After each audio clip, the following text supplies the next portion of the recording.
El lugar de la filmación está en Pasadena, California, en el auditorio que está a 15 minutos de mi casa, y pensé, vamos a probar algo nuevo. Vamos a intentar estar en la televisión. Vamos a intentar ver Got Talent America en vivo en persona. Es increíble lo que la gente puede hacer y quería verlo en persona. Teníamos que vestir bien y formal para vernos bien en cámara, así que yo llevé un polo o una camisa.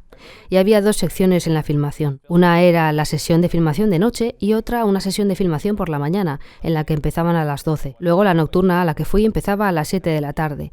Ahora vamos a hablar sobre el público. El público estaba separado en 2 grupos. Uno es el que se sienta detrás de los jueces, que es el que más sale en la televisión. Esta gente tiene que verse bien, muy clásico y todo eso. Y luego había otra gente detrás de ellos, como los extras y todo eso. Ellos están ahí. No teníamos ningún plano de asientos para saber dónde teníamos que sentarnos, pero obviamente tenías que ocupar los huecos vacíos y asegurarte de que todo el mundo estuviera agrupado para que parezca que la audiencia está llena de gente. Cuando el show estaba empezando, los jueces entraron. Esto fue antes de filmar. Así que obviamente los jueces entraron, saludaron a todo el mundo y se aseguraron de que sus timbres funcionaban, que ese timbre dorado estaba funcionando, porque obviamente sería muy raro que lo apretara si no funcionara. Voy a hablar de algunas de las diferencias que ves comparando la televisión con la vida real. Una de las mayores diferencias que ves es que en televisión parece que el que presenta el programa lo lleva él solo. Pero en realidad no es así.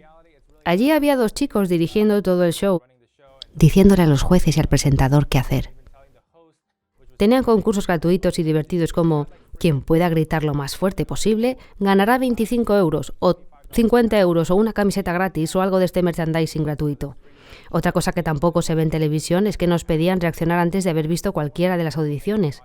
Se nos pedía que nos riéramos, se nos pedía que abucheáramos. Nos pidieron que nos quedáramos sin respiración, ya sabéis, que nos quedáramos en shock y cosas así, para que tengan metraje de vídeo del público reaccionando, en caso de que no tengamos la reacción que ellos quieren en la audición. Es para hacer que se vea bien en la televisión. El proceso de filmación puede hacerse muy tedioso porque había diferentes tomas que teníamos que hacer. Recuerdo la escena en la que estábamos entrando. Tuvimos que hacer esto 3 o 4 veces porque la gente o bien no estaban de pie correctamente o algunas personas estaban mirando hacia abajo, gente que no parecía lo suficientemente entusiasta, así que no es tan bonito como se ve en la televisión, donde te sientas y te ves guapo. Ahora os preguntaréis si las audiciones son reales o si los jueces eran reales. Eran 100% reales, que nada es fingido, nada es planeado, pero a veces no consiguen el ángulo que realmente necesitan, así que básicamente es que tienen que volver a filmar algunas audiciones, así que básicamente cada vez que veo a alguien cantar, podrían volver a subir una segunda o una tercera vez solo para conseguir esa parte que necesitaban. Vimos actuaciones que ni siquiera estaban siendo juzgadas porque eran de sesiones de filmación anteriores,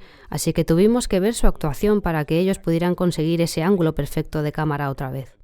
Además de eso, quizás habréis notado que había algunos primeros planos del público y gente reaccionando. El equipo de filmación básicamente se te acerca y te dice ¿puedes reaccionar para que lo grabemos de cerca? Así tienen un plano de relleno para la televisión. Así que todos los primeros planos del público que veis y sus reacciones, que son primeros planos de su cara, básicamente esa gente sabe que va a reaccionar y que van a salir en televisión. No es que la cámara de repente hace zoom en mi persona y yo estoy ahí reaccionando. Esa gente sabe perfectamente que se les va a grabar, que se les va a hacer un plano cercano y que van a salir en la televisión. Ahora voy a hablar de lo que pasa después de la filmación. La filmación tomó entre 6 y 8 horas. Habéis oído muy bien. Básicamente terminamos a la 1 o a las 2 de la madrugada. Fue muy tedioso, muy largo. Se nos dijo que no podíamos abandonar el auditorio para nada, para que no se viera a la gente dispersa por todas partes, ¿no? en televisión. Hacían pausas para ir al baño, así que lo usé. Pasé un buen rato. Fue agotador, fue tedioso, pero como fui con amigos y vimos algunas reacciones iniciales y cosas así, y a los jueces y los timbres y todo eso, se siente como un ambiente muy divertido y tú eres parte del show. Esta es mi experiencia. ¿Volvería? Probablemente no, porque esto es algo que se hace una vez en la vida y yo ya lo he experimentado. Y ahora cada vez que veo estas cosas en YouTube, no me gustaría volver porque puedo verlo simplemente en YouTube o verlo en televisión, ¿sabéis? Incluso aunque algunas reacciones sean poco genuinas, realmente no me importa, porque los actos y la actuación son reales y lo que decían los jueces es real también. Eso resume mi experiencia de asistir como público.